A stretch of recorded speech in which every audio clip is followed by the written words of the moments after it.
Gagawa tayo ng masarap at perpektong maha blanca. Pagod na pagod ka na ba sa mala-epic failed mong trials sa pagluluto ng maha blanca?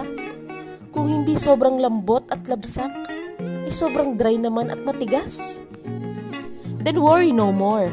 Maaari nyo nang lutuin ang maha blanca na hindi kakaba-kaba at iisipin kung magiging palpak na naman ito sa pamamagitan ng 1:1:4 na ratio. May bonus pang tip para malaman kung talagang luto na ito. Narito ang mga sangkap. Guys, sa mga sangkap na aking ibinigay ay maaaring mabago depende sa inyong kagustuhan. Yung iba kasi gustong purong gata lang ilalagay, yung iba naman gustong maglagay ng all-purpose cream.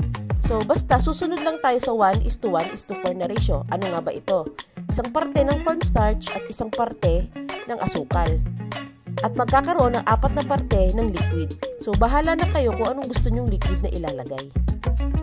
Malinaw na ba ang 1:1:4 na ratio? Then pwede na tayo magsimula sa pagluluto. Kumuha ng kaunting bahagi ng liquid na maaaring pantunaw sa cornstarch. Depende sa sangkap na inyong gagamitin.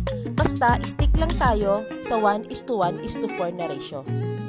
Ang gagamitin kong pantunaw sa cornstarch ay tubig. Pero kung purong gata ang nais nyo, ay maaaring gata ang pantunaw natin dito. Dahan-dahan lamang ang buhos para hindi tayo mahirapang maghalo. Parang pagpasok lang yan sa relasyon. Dapat dahan-dahan lang. Kilalanin nyo muna yung tao. Alamin nyo muna kung compatible kayo. Kasi kung hindi, palagi lang kayong mag-aaway. Guys, kung bago pala kayo sa channel ko, palambing naman. Please like and subscribe and hit that notification bell para updated kayo palagi sa aking mga video.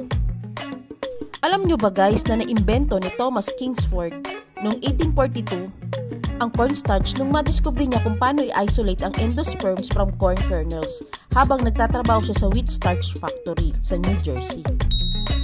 Ngunit wala sa isip niya na gamitin ito sa pagkain dahil ang unang taon ng pagkakaimbento ng cornstarch ay ginagamit sa paglalaba. Sa paggamit nito ay nagiging madali ang pagpaplansya ng mga kasuotan.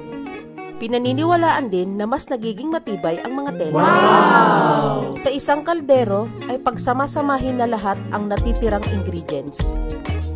Oo guys, as in lahat. Yung lahat-lahat ibinigay mo na, puso't kaluluwa, oras at atensyon, pero sa huli ang ginawa niya, nagawa ka pa rin ng saktan. Ay, ang sakit. Maiba tayo guys, kung may mga request pala kayo ng mga recipe, comment down below at susubukan natin gawin yan. Huwag mong subukan. Gawin mo! Ang salitang maha guys, ang ibig sabihin ay white delicacy.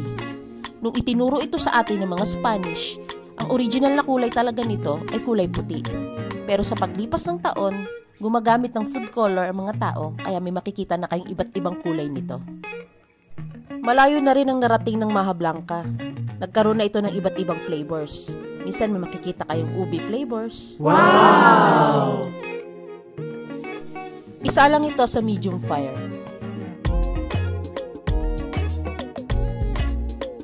Kapag ito ay kumukulo na, ay ilagay sa mahinang apoy.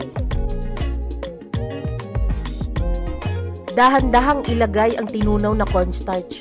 Huwag po tayong titigil sa paghahalo para maging smooth and creamy ang ating maha blanca.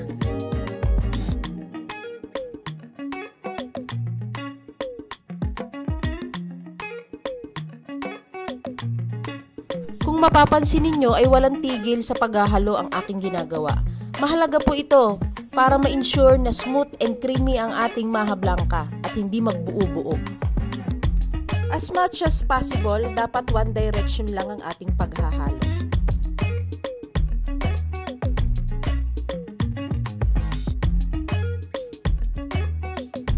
Malalaman natin kung malapit nang maluto ang maha blanca kapag hirap na tayo sa paghahalo.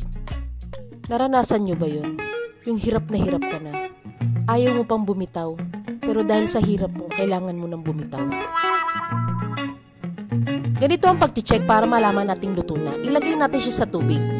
Pag nakita nating namuo at hindi nagkalat, luto na ito. Isalin ang maha sa nais na lalagyan.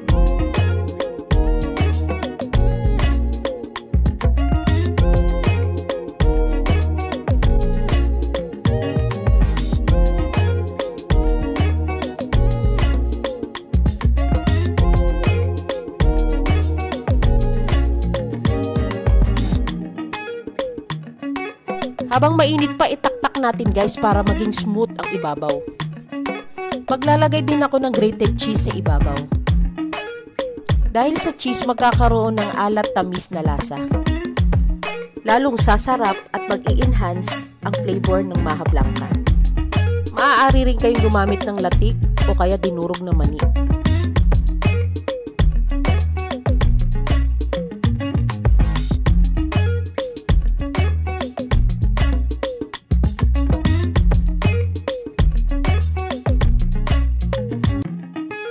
Ready to serve na ang ating masarap at perpektong maha blanca.